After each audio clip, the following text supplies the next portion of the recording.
അതൊരു ഡമ്മി വീടല്ലേ സ്മൃതി. സ്മൃതി കൂടി ഇങ്ങനെ പറയല്ലേ.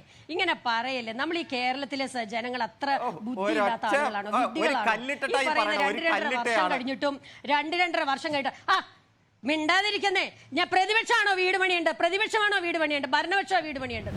5 ലക്ഷം രൂപ വെച്ച് ഇന്ദിരാമ ഹൗസിംഗ് പ്രൊജക്ടില് ഫാമിലി ഫോർ ന്യൂ ഹൗസ് കൊടുത്തത് 4.5 ലക്ഷം കുടുംബങ്ങൾക്കാണ്. 4.5 ലക്ഷം കുടുംബങ്ങൾക്ക്. ഇവിടെ മുണ്ടക്കൈ ചൂരൽമലയിൽ ഒരൊറ്റ വീട് പോലും ഈ നിമിഷം വരെ പണിയാൻ കഴിയാത്ത ഒരു ഗവൺമെന്റിനോടാണ് രേവന്ത് റെഡ്ഡി പറഞ്ഞത് 4.5 ലക്ഷം പേർക്കാണ്, ഫാമിലിക്കാണ് വീട് പണിത് കൊടുത്തിരിക്കുന്നത്.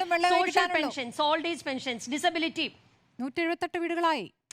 അതൊരു ഡമ്മി വീടല്ലേ സ്മൃതി. സ്മൃതി കൂടി ഇങ്ങനെ പറയല്ലേ.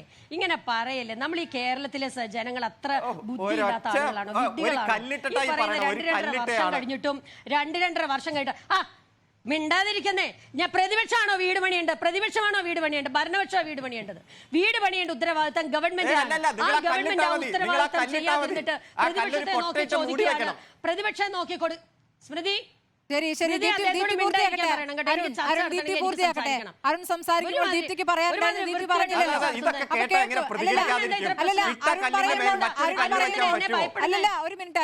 അരുൺകുമാർ പറയുമ്പോൾ ദീപ്തിക്കും ചോര തിളയ്ക്കുന്നുണ്ടായിരുന്നു. ദീപ്തി മിണ്ടിയിട്ടില്ല. ഇപ്പൊ പറയട്ടെന്നേ, ഒന്ന് കേക്കൂ. പിന്നെ നിങ്ങൾക്ക് മാത്രം കുറെ ചോര എന്നാ തിളച്ചോട്ടെ, എനിക്കൊരു കുഴപ്പമില്ല. കാര്യം ഞാൻ പറഞ്ഞേക്കാം. ആദ്യം ഞാൻ പറയുന്നതും കൂടെ ഒന്ന് കേൾക്കാൻ തയ്യാറാണ്. എനിക്ക് അരുൺകുമാറിനെ അറിയാവുന്നതാണ്. താൻ ആദ്യം ഞാൻ പറയുന്നത് കൂടുതൽ പറയും.